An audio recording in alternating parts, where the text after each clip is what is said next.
We've all seen those incredible, gravity-defying moments in sports, when an athlete just seems to hang in the air. But what's the hidden cost of that kind of explosive power? Well, today we're going to put on our lab coats and investigate one of the most stubborn and honestly devastating injuries in the game. It has a pretty simple name, jumper's knee. But don't let that fool you. This is no simple injury.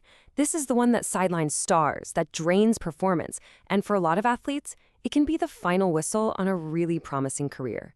So what exactly is this thing, lurking inside the one move that defines so many sports? Okay, so the official name is patellar tendinopathy, and that name is really important.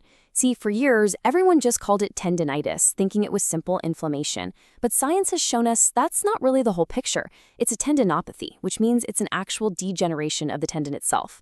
The tissue is literally breaking down from being overloaded, and it just can't keep up with the repairs. And if you're thinking, oh, it's just a sore knee, well, this statistic tells a very different story. Just let that sink in for a second.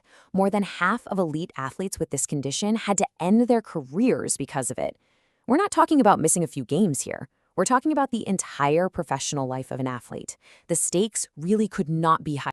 So if we want to figure out how to fight it, we first have to understand who's most at risk. Let's start our investigation, kind of like a detective, and profile the key clues that make an athlete vulnerable. The number one clue, it's the sport itself. And look at this massive difference. For volleyball players, it's a staggering 45% prevalence rate. That's nearly half. Basketball's right up there too, at 32%. But then, look at the huge drop-off for a sport like soccer.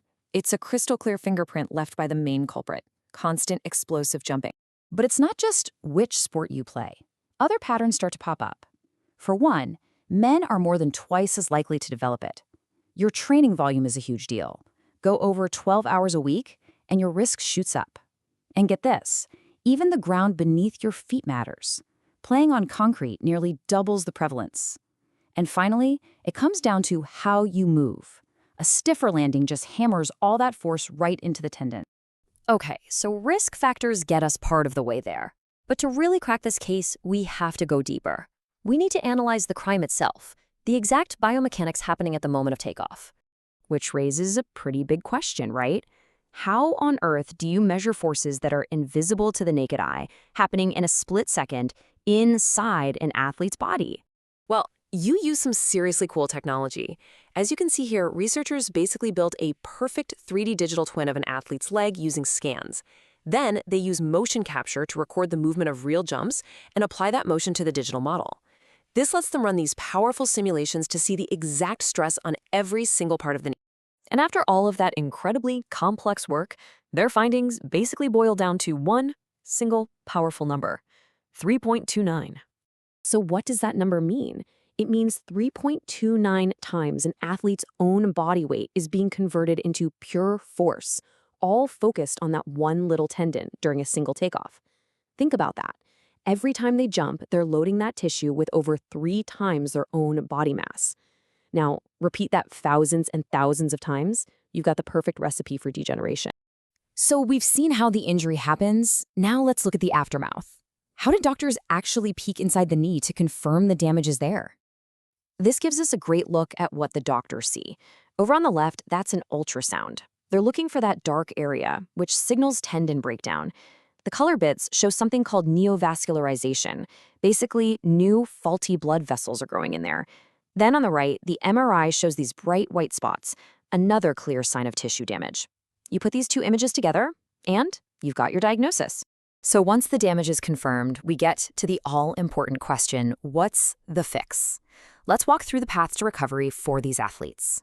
The treatment approach is actually very clear. Pretty much everyone starts on the left with non-operative, or what they call conservative, treatment.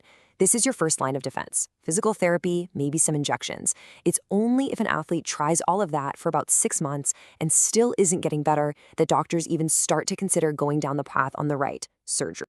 And in that conservative toolbox, this exercise right here is the absolute gold standard. It's called the eccentric decline squat. The key word is eccentric. That's the slow, controlled lowering part of the movement.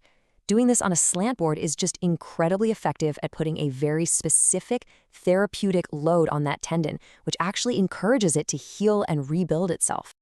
Of course, there are other tools in that non-operative kit. Things like PRP injections, which use your own blood to try and stimulate healing. You've got patellar straps to change how forces go through the tendon, classic icing for pain, and a whole range of exercises that progressively build the tendon's strength back up. Now, if surgery does become necessary, the modern approach is a total game changer.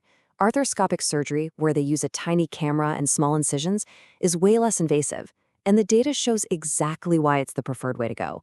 It can literally cut the return to sport time in half. We're talking under 4 months versus over 8. For a professional athlete, that difference is absolutely massive. But all of this is reactive. It's fixing a problem that's already there. The real goal, the holy grail in sports science, is to be proactive. So can we actually stop jumper's knee before it even begins? Well, the research points to a few really smart strategies. Things like balance training and what's called proprioception training, which is just improving your body's sense of where it is in space, can really help landing mechanics. Playing on softer surfaces definitely helps. But here's a fascinating little twist. The science suggests that doing those rehab exercises as a preventative measure during the competitive season might actually increase the risk of injury. It just goes to show you that context is everything. Which brings us to our final thought. Let's just pause and think about this. We can now measure the precise invisible forces of a jump. We can visualize the microscopic damage it causes, and we can prescribe very specific exercises to heal it. So as our understanding of biomechanics and our technology gets better and better, it really makes you wonder, can we one day get so good at predicting and preventing this injury that jumper's knee just becomes a relic of the past? I guess only time and a lot more science will tell.